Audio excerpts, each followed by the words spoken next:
Hello and welcome. अगला question है हमारे पास, whether a Muslim women is entitled to maintenance in terms of section 125 CrPC discuss with case law. तो इसमें basically हमें जो मुस्लिम वुमेन की पोजीशन है सेक्शन 125 जो है सीआरपीसी का, उसके अंडर उसको डिस्कस करना है और हमें जो है केस लॉज के साथ भी इसको सपोर्ट करना है। आंसर हम स्टार्ट करेंगे इंट्रोडक्शन से। इंट्रोडक्शन में आ गया हमारे पास जो टर्म है मेंटेनेंस, वो डिफाइंड नहीं है कोड में। जो टर्म है वो जो है नहीं नैरोली कंस्ट्रू किया जाना चाहिए, मतलब उसको जो है बहुत नैरो व्यू से नहीं देखा जाना चाहिए, जो कि लिमिटेड होगा फूड से, क्लोथिंग से या शेल्टर से, खाने तक, जो कपड़े तक या फिर सिर पे छत है उस तक। ये इंक्लूड करेगा जो मीन्स हैं सब्सिस्टेंस के, मतलब जो जीने के लिए चीज़ें ज़रूरी हैं, जो नेसेसरीज हैं हमारे पास, जैसे रोटी हो गई, दवाई हो गई।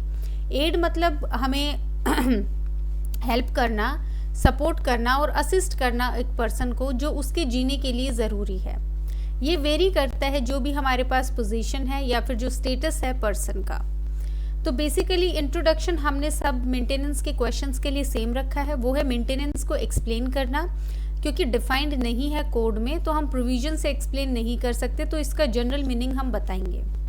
उसके बाद हम जनरल बताएंगे कि मेंटेनेंस टू वाइफ कहाँ प्रोवाइडेड है। इसमें आ गया हमारे पास सेक्शन 125 के अकॉर्डिंग एक वाइफ जो है वो अनेबल होती है, मतलब इतनी क्षमता उसमें नहीं होती है कि वो खुद को मेंटेन कर सके, वो क्लेम कर सकती है मेंटेनेंस। जो एक्सप्लेनेशन बी है 125 का, वो डिफाइन करता है वाइफ को कि जो वाइफ है वो इंक्लूड करेगी डिवोर्स्ड वाइफ को भी जिसने दूसरी शादी नहीं की है। ये जो है एक इंक्लूसिव डेफिनेशन है, मतलब एक डेफिनेशन जो चीज़ें इंक्लूड करती है, जो स्टेट करेगी कि इवन डिवोर्स्ड वाइफ जो है वो क्लेम कर सकती है मेंटेनेंस अगर उसने दूसरी शादी नहीं की है, अपार्ट फ्रॉम जो लीगली वेडेड वाइफ है, जो मतलब कानूनी तरीके से जो बीवी है, उसके अलावा डिवोर्स्ड वाइफ जिसका डिवोर्स नहीं हुआ है। वाइफ जो है वो किसी भी एज की हो सकती है, वो मेजर भी हो सकती है, वो माइनर भी हो सकती है। तो सेकंड अगेन हमने जो दो पैराग्राफ्स है इंट्रो और मेंटेनेंस टू वाइफ, जो जनरल चीज़ है, ये हमने सिर्फ क्वेश्चन की लेंथ इंक्रीज करने के लिए डिस्कस किया है। जो हमारा मेन कंटेंट है क्वेश्चन का वो यहाँ से स्टार्ट होता है, that is position of Muslim wife.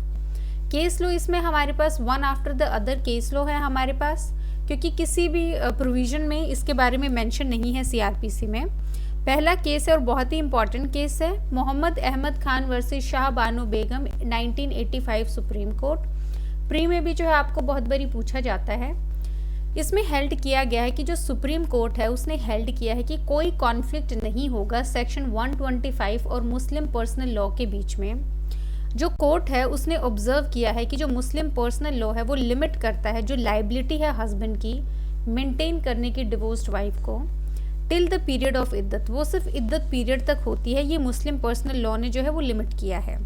अगर डिवोर्स्ड वाइफ अगर इतनी क्षमता है उसमें कि वो खुद को मेंटेन कर सकती है, तो जो हस्बैंड की लाइबिलिटी है वो एक्सपायर हो जाती है जो पीरियड है इद्दत का उसके बाद। हाउ एवर अगर डिवोर्स्ड वाइफ जो है उसमें क्षमता नहीं है खुद को मेंटेन करने की, तो वो इंटाइटल्ड होगी कि वो 125 जो है सेक्शन हमारा सीआरपीसी का, उसके अंडर मेंटेनेंस ले सकती है।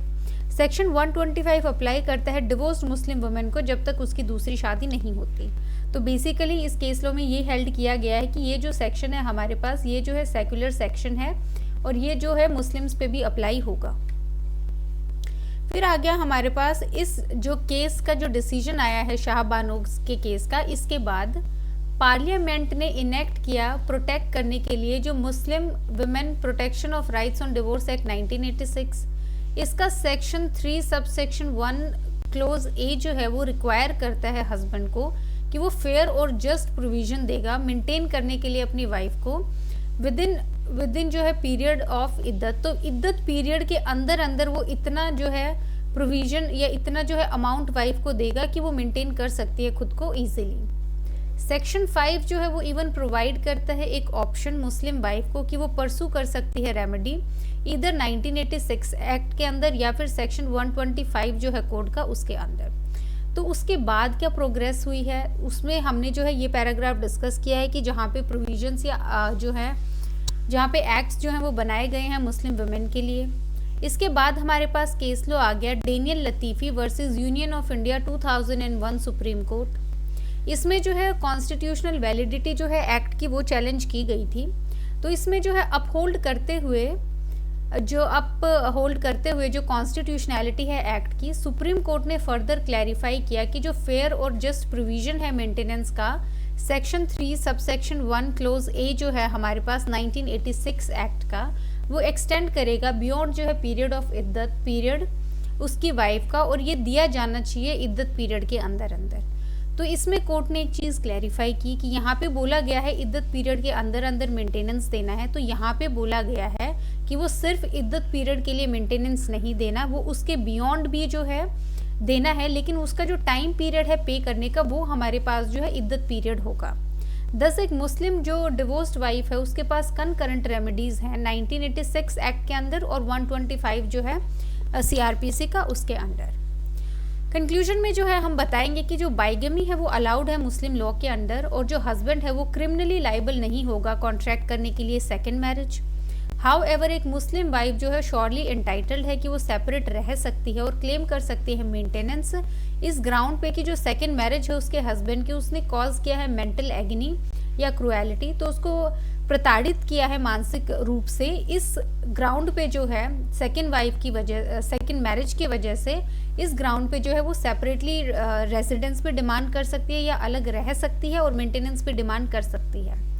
ऐसी सिचुएशन में हस्बैंड जो है वो शेल्टर नहीं ले सकता है अपने पर्सनल लॉ की और क्लेम कर सकता है इम्यूनिटी फ्रॉम सेक्शन 125। तो ऐसे में वो ये नहीं बोल सकता कि पर्सनल लॉ के अंडर ऐसा कोई प्रोविजन नहीं है, वहाँ पे सेक्शन 125 जो है वो प्ले में आएगा और यहाँ पे सेक्शन 125 ही अप्लाई होगा।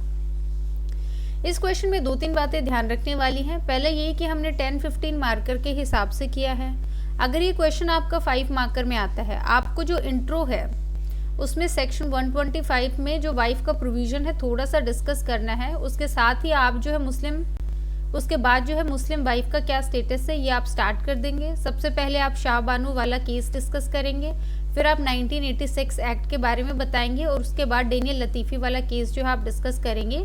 ये जो तीनों केसेस हैं या ये जो तीनों स्टेप्स हैं, आप किसी भी, चाहे 5 मार्कर है, 10 मार्कर है, 15 मार्कर है, 20 मार्कर है, ये जो 3 स्टेप्स हैं यही जो है बताते हैं कि क्या स्टेटस है मुस्लिम वाइफ का। आप ये स्किप नहीं कर सकते हैं।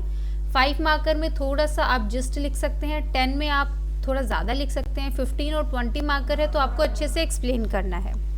कंक्लूजन में आप लिख सकते हैं बाइगमी के बारे में, बाइगमी की वजह से वो सेपरेटली रह सकती है और मेंटेनेंस जो है क्लेम कर सकती है। इसको भी 5 मार्कर में आप सिर्फ 2 लाइन में लिख सकते हैं, जैसे यहाँ से लिख सकते हैं एक मुस्लिम वाइफ जो एंटाइटल्ड होगी मेंटेनेंस के लिए अगर दूसरी शादी हुई है और उसको मेंटल एगनी कॉज किया है, तो आप 1 लाइन ये वाली लिख सकते हैं। बाकी अगर ज़्यादा मार्क्स में आता है तो पूरा का पूरा लिखेंगे।